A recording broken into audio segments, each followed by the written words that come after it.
You ever notice how, like, even little kids, toddlers even, they have this, like, instinct about stuff being theirs? Yeah. Like, that's my toy! Right. You try and take it away from them, they totally flip out. It's, like, built in or something. It really is fascinating, isn't it? Totally. And today we're going to dive into some ideas that actually start with that basic gut level feeling, that sense of ownership, and then build out a whole system of, like, how should society work? What are our rights? All that stuff. It's pretty ambitious. It is. Based on what you sent over, it sounds like we're tackling Murray Rothbard's The Ethics of Liberty. Big title, big ideas. It is. And for anyone listening, this book, it tries to connect the dots between, like, economics and political philosophy, all through this idea of property rights. Property is really the central concept. Yeah. So think of this deep dive as your cheat sheet. All right, we're going to break down some of these really foundational ideas about liberty, about where your rights come from, how we're supposed to treat each other, all that heavy stuff. Heavy but important. Absolutely. But we're going to try and do it without getting lost in the weeds, Keep it clear and concise. Exactly. So to give everyone a roadmap, we'll be covering things like, it all starts with this idea of self-ownership. Self-ownership, the foundation. Then we'll get into how people can rightfully own stuff, how we interact peacefully. Voluntary exchange. Right. Then we'll get into what happens when things go wrong, when someone messes with your stuff. Aggression. Exactly. And we'll even touch on, like, how this framework deals with trickier stuff, like, what about children's rights? Oh, yeah. What about, like, the whole role of the state? Big questions. Big questions. We gotta start at the beginning. Yeah? Self-ownership. Yeah. Rothbard is, like, super into this idea. He is. So for him, what does it really mean to own yourself? I mean, at its simplest, it's that you as an individual have total, like, exclusive control over your own body, your own actions, your own labor. That's the starting point for everything else in this system. So, like, it's mine, I get to decide. Exactly. Okay, that makes sense. But then how do we go from owning ourselves to owning, like, stuff out in the world? Right. That's where this idea of original appropriation comes in. Sometimes it's called homesteading. Homesteading. So the idea is, if there's something out there, nobody owns it yet. Yeah. Unowned resources. Like empty land or... Yes, like when you mix your labor with it, like you cultivate some land, build a house, craft a tool, that's how you make it yours. You've put in the work, you've transformed it, now it's your property. It's an extension of you, in a way. Right, because your effort, your actions are what made it valuable. Like, if I find a big old field, never been touched. Yeah. Just stick a flag in it and say, this whole field is mine. Does that count as owning it, according to Rothbard? Not at all. That's just, claiming something without actually doing anything. Yeah. Rothbard calls it empty vainglory. Empty vainglory. Love that. Ownership, in this view, it's got to be earned. You got to actively engage with the resource, actually use it, put in your labor. It's not just saying words over a bunch of unused land. Okay, so no empty boasts. Got to put in the sweat equity. Exactly. Okay, so now we've got individuals. They've mixed their labor with the world. They've got their own stuff. How do they interact with each other in a just society, according to this whole libertarian thing? Well, the primary way, the peaceful way, is through voluntary exchange. This is where you get the economic benefits of people cooperating. Working together. Right. So imagine you've got, like, two people. Maybe it's Robinson Crusoe again, but now he's got a neighbor. Friday. Right, Friday. So Crusoe, let's say he's great at fishing, right? But maybe he's not so good at growing wheat. Friday, on the other hand, he's a wheat-growing master, but not the best fisherman. So if they agree to trade some fish for some wheat. Everyone gets what they need. Exactly. Yeah. And they probably end up with more of each good than if they try to do everything themselves. Classic win-win. That's it.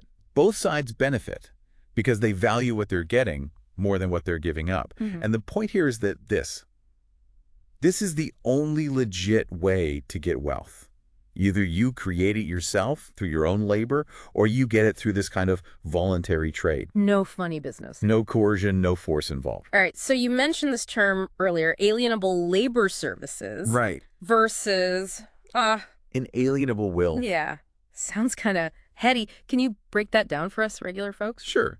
So basically, in this libertarian society, you can totally sell your labor, like your time, your skills, all that. Like hiring a plumber. Exactly. You're paying them for their time, their expertise. Right. You're purchasing their alienable labor services. They can exchange that for something else, money, goods, whatever. Yeah.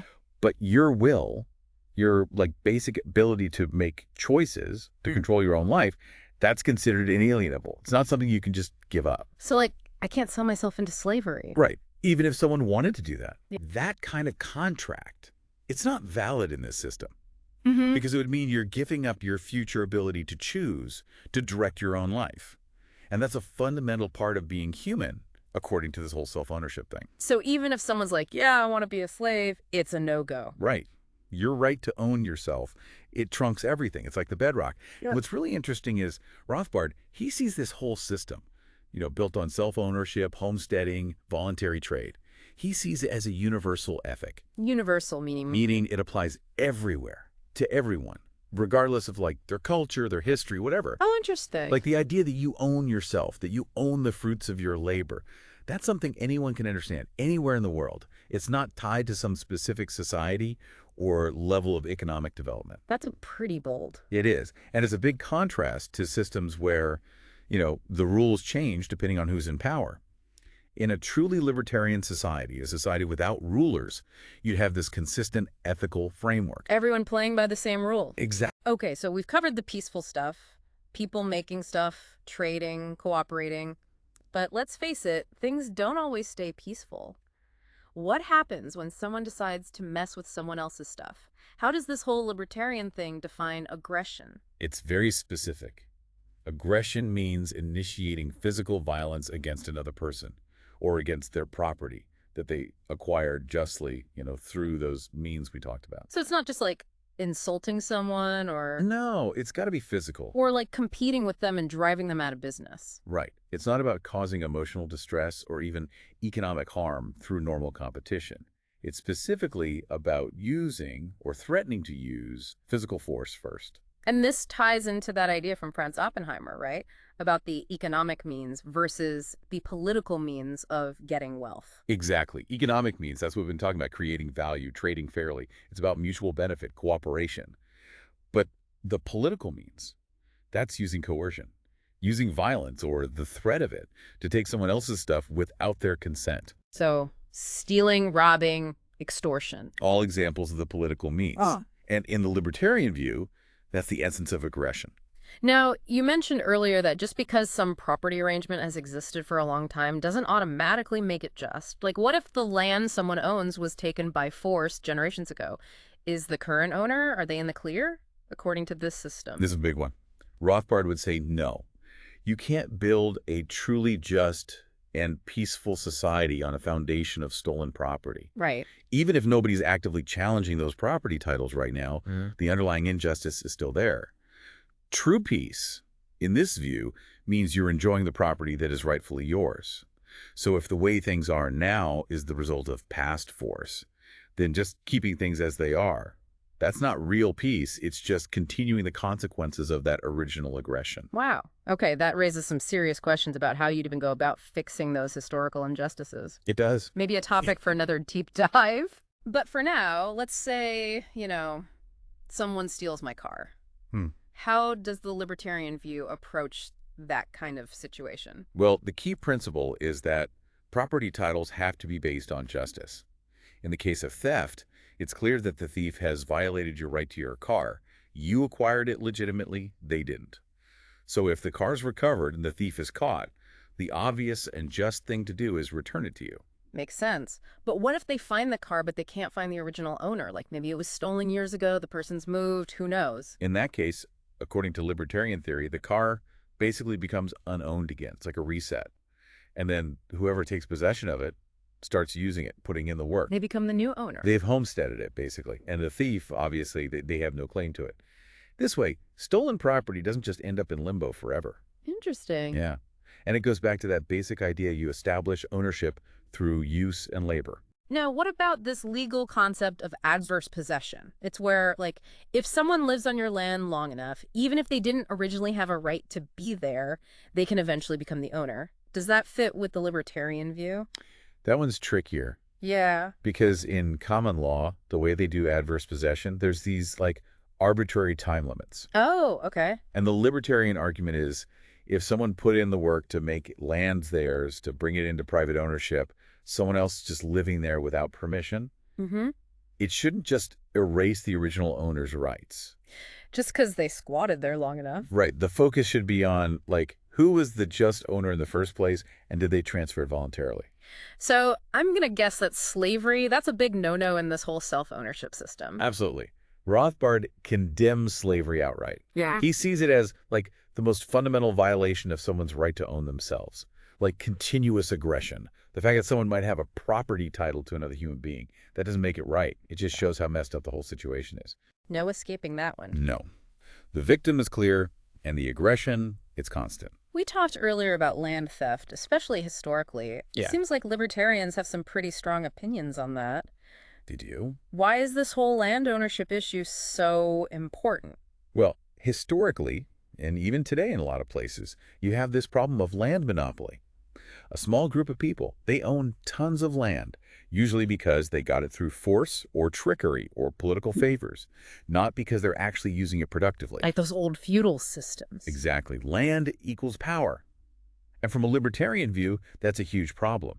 It means people don't have economic freedom, they don't have opportunities. So if we're looking at these situations where land ownership is messed up, what would a libertarian solution look like? You mentioned the example of America after slavery. Yeah. What happened there? So the slaves were freed, legally, but in many cases, they weren't given any of the land they'd worked on for generations. And from a libertarian view, that's a major injustice.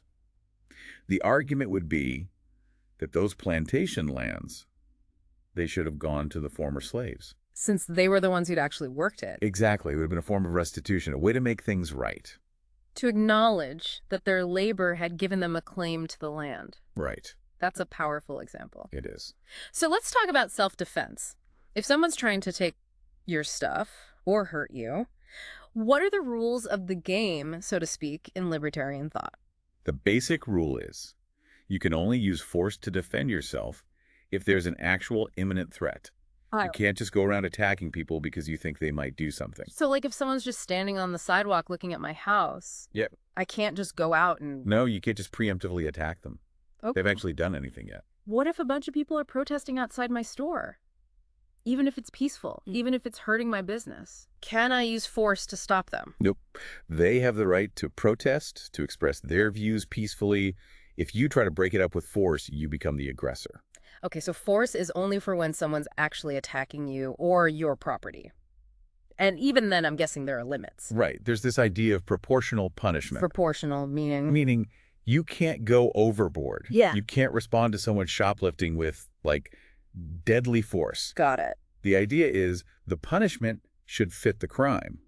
The person who did wrong, they lose their rights to the same extent that they violated someone else's rights. It's not about revenge. It's about restoring balance. So what's the main goal of punishment in this system? Is it to, like, scare people into behaving or to rehabilitate criminals or something else? The biggest focus is on restitution, making the criminal compensate the victim, actually making them whole. You know, historically, a lot of legal systems were way more focused on restitution. Like Rothbard gives examples from medieval Ireland, colonial America, where if you were caught stealing, you might have to work for the person you stole from until you paid them back, plus some extra as a penalty. Interesting. It's not just about the state punishing you. It's about you making things right with the person you harmed. Exactly. And Rothbard, he's actually pretty critical of using punishment just to deter crime. Like make an example of someone. Right. Because that kind of logic, it could end up punishing innocent people just to scare other people into behaving. That doesn't sound good. No. He's also not totally sold on rehabilitation as the main goal, because then you could end up locking people up forever just because the state thinks they haven't been reformed enough. Makes sense. The focus should be on the victim, on their right to be compensated. Now, this next one might be a bit controversial. Oh, yeah? Children. Yeah. It seems hard to apply this whole self-ownership thing to kids. They can't exactly take care of themselves. So how does the libertarian view approach this whole area? It's definitely tricky, but the discussion often starts with the mother's right to her own body. Okay. So from this viewpoint, the right to an abortion, it's not about whether a fetus is considered life or not. It's about the mother's absolute right to control her own body, to decide what happens inside it. So it's a property rights issue. Exactly. Okay. The argument is that a fetus, while it is human life, it's completely dependent on the mother. It doesn't have that independent right to life yet. Not in the same way as someone who's born and can live on their own. I can see how that's going to be a different viewpoint for some people. For sure. What about after the child is born? What rights does the child have? And what are the parents' obligations according to this whole libertarian thing? That's where things get even more complex. Yeah. The general libertarian view is that the parents, they brought the child into the world, they're responsible for its care. So they have a kind of property right in the child. Okay. And this can lead to the idea that parents have the right to make all the decisions about the child's upbringing, even the right to, allow the child to die. Whoa, hold on. Allow the child to die. It's called path of euthanasia. Okay. And it comes from that broader idea that you have the right to decide what happens on your own property. So it's like because the child is considered their property. Right. They get to decide. In a way. But it's important to note that this often comes with a strong moral obligation to actually care for the child. Right. It's just that this obligation might not be legally enforceable in the same way as traditional property rights. Okay, I can see how that's going to be a tough one for a lot of people to wrap their heads around. Definitely. It shows how when you apply this property rights logic really consistently, you can end up with some conclusions that are pretty radical. So where does Rothbard land on this? Well, he actually explores the idea of a free baby market as a possibility in a libertarian society. A baby market. The idea is that people could voluntarily transfer the rights and responsibilities of raising a child through adoption or contracts or something like that. Okay. And he's really critical of the state getting involved in how parents raise their kids. Yeah. He thinks that using these vague ideas like proper upbringing or the best interests of the child, it just gives the state an excuse to interfere in families, to violate parents' rights. Interesting take. It's definitely different. So we've been talking a lot about property rights. But what about those things we usually call human rights? Things like freedom of speech, freedom of the press. How do those fit in? Rothbard actually argues that a lot of those human rights, they're really just extensions of property rights. Really? Yeah. It's about your right to control your own person, your own property, like freedom of speech. That's just the right to use your body, your voice, and your property like a printing press or a website to express your ideas and to make agreements with others to spread those ideas. And no one can use force to stop you. So it's all about property. In a way, yeah. What about freedom of assembly? Yeah. How does that work as a property right? That one's about your right to gather peacefully with other people, but on private property, with the owner's permission. Like, you can't just barge into someone's house and hold a meeting. Rothbard uses this example of shouting fire in a crowded theater. Classic example. Right. And his point is, the issue isn't that you're violating some abstract right to free speech. It's that you're violating the property rights of the theater owner and of all the other people who are there to watch the show. You're messing with their right to enjoy their property peacefully and safely. So it's less about a general right to assemble and more about specific rights tied to property. Exactly. And what about those public spaces, like streets or parks? Well, in a totally libertarian society, all those spaces would be privately owned. Really? Yeah, maybe by homeowners associations or some other private group. So even then, you'd need permission from the owner to hold a rally or a protest. There wouldn't be this automatic right to use someone else's property. So property rights are like the foundation of everything? Pretty much. Rothbard even addresses things like copyright and libel through this lens. Okay, tell me more about that. Well, copyright, that's usually seen as a contractual property right. So it's like a contract between the creator and the person buying or using the work. Yeah. Like when you buy a book, you're not buying the right to just do whatever you want with it. Got it. You're getting a license to use it in specific ways, according to what the copyright holder says. Violating copyright is basically breaking that contract, messing with their property rights. Libel and slander. That's a trickier one. Yeah. Rothbard says everyone has a right to their own speech, even if it's false or damaging to someone's reputation. So how do you balance that with protecting someone's reputation? That's the tough part. And it's one of the areas where libertarian theory gets a lot of pushback. Makes sense. Yeah, it's complicated. All right, let's talk about bribery. Rothbard makes this distinction between aggressive bribery and defensive bribery. What's the difference? So aggressive bribery is when you're basically teaming up with the state to harm someone else. Oh. Like, let's say you bribe a government official to shut down your competitor's business. Using the state's power for your own gain. Exactly. You're basically violating that person's property rights through the state. Defensive bribery, on the other hand, is when you're trying to resist unjust state restrictions. So it's like self-defense, but with money. Kind of. Okay. Give me an example. Okay, let's say gambling is illegal, All right. but you're running a peaceful, consensual gambling operation, Right. and you bribe a police officer to look the other way. Okay. Rothbard would argue that's a morally justifiable act because you're resisting the state's initial aggression against your right to do business freely. So it all comes down to whether you're using the bribe to hurt someone or to protect yourself from an unjust law. That's the key distinction. Now, we've got to talk about the elephant in the room. The state. The state. This whole libertarian framework is all about individual rights, non-aggression. Yeah. So how does the state fit into all this? Well, if aggression is about using force or threatening to use force, then the state, as it exists in most places today, is basically a giant aggressor. Whoa, strong words. But think about it. Taxation is basically taking people's property by force. Okay. Regulations and laws often restrict what people can do with their own bodies and property. And the state has the ultimate power to enforce all this through its police and its courts. Rothbard uses this analogy of a highwayman, a robber on the road, demanding your money at gunpoint. I see where you're going with this. Right. He's saying the state is basically doing the same thing, just on a larger scale. And the fact that the state claims to provide some services in return, it doesn't change the fact that the initial act is still coercion. So what about the state's claim to own the territory it governs, or at least to have authority over it? Libertarians generally reject that. They do. They see the state as having established a monopoly of force over a certain area. Just because people can choose to leave doesn't mean the state's rule over those who stay is legitimate. So no divine right of kings or anything like that? No. It's about individual rights and voluntary agreements. The state doesn't get a free pass. And I'm guessing this whole non-aggression thing has big implications for how libertarians view war and foreign policy, too. Absolutely. They're pretty much pacifists when it comes to foreign policy. Yeah, pacifists. Well, they only support defensive wars.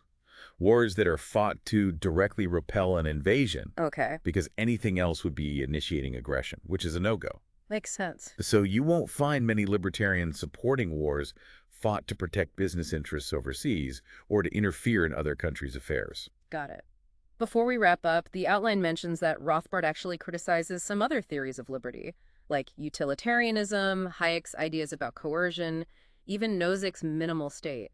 Why does he find those lacking? It's all about the foundation. Rothbard thinks utilitarianism, that whole greatest good for the greatest number thing, it's too wishy-washy when it comes to individual rights. Oh, how so? Like, what's to stop a utilitarian from saying, hey, it's okay to violate this one person's rights because it'll make a bunch of other people happy? I see the problem. Yeah, it's a slippery slope. And Hayek's definition of coercion, Rothbard thinks it's too broad. Yeah. Like, he includes things that aren't physical violence. Okay. Rothbard thinks that's too vague, and it could end up lumping legitimate economic competition in with actual aggression. Interesting. And Nozick, even though he's a big name in libertarian circles, Rothbard has issues with how he gets to his minimal state. Minimal state, meaning? A state that only provides, like, the most basic services, like protecting property rights and enforcing contracts. Okay. But Rothbard thinks the steps Nozick outlines to get there, they could actually involve violating rights along the way, like maybe prohibiting some risky activities, even if everyone involved agrees to the risk. Interesting. So for Rothbard, it all comes back to self-ownership. That's the starting point, the axiom. And he thinks his system is more consistent, more rigorous than these other approaches. So, big picture, how does Rothbard think we should go about actually building a more libertarian society? Revolution. Gradual reform. Well, ideally, he'd want to just abolish all forms of state aggression right now. He calls it libertarian abolitionism. Okay. But he also knows that's not always realistic. So he's open to working with people who might not be full-on libertarians, but who agree on specific changes that would move us in the right direction. Like baby steps. Kinda. Give me some examples. Like lowering taxes, getting rid of regulations in certain industries, things like that. Okay. The key for him is to keep the long-term goal in mind. Don't get sidetracked by short-term gains that might actually make the state stronger in the end. Keep your eye on the prize. Right. So is he optimistic about the future? I'd say so. He thinks that in the long run, people will realize that state control just doesn't work. It's inefficient, it's morally wrong, and he thinks libertarian ideas, they're becoming more popular, more appealing. So yeah, I think he's hopeful. That's good to hear. It is. So for everyone listening, we've covered a lot of ground here. Hmm. What are some key takeaways to keep in mind as you go about your day? Well, first and foremost, self-ownership. That's the foundation. Recognizing that you have an inherent right to your own body, your own labor. That changes how you see everything else. Property rights, contracts, the use of force. Hmm. It all stems from It's that. like the root of the tree. Exactly. What else? Understanding that distinction between voluntary action and coercion, that's huge. There are only two ways to get wealth: creating it yourself or taking it by force. The economic means versus the political means. Right. And when you understand that, you start looking at the world differently. You start questioning how things are acquired, how power operates. So as you go about your day, think about this. Yeah. What if we applied this non-aggression principle consistently, not just in our personal lives, but in politics, in international relations, everywhere? That's a big one. It is. How would that change how we interact with each other? How would it change society? I think that's a question worth pondering. And if you're interested in exploring these ideas further, I highly recommend checking out The Ethics of Liberty itself. We've only scratched the surface here. Couldn't agree more. And thanks to everyone for listening, for taking this deep dive with us into Rothbard's work. Until next time.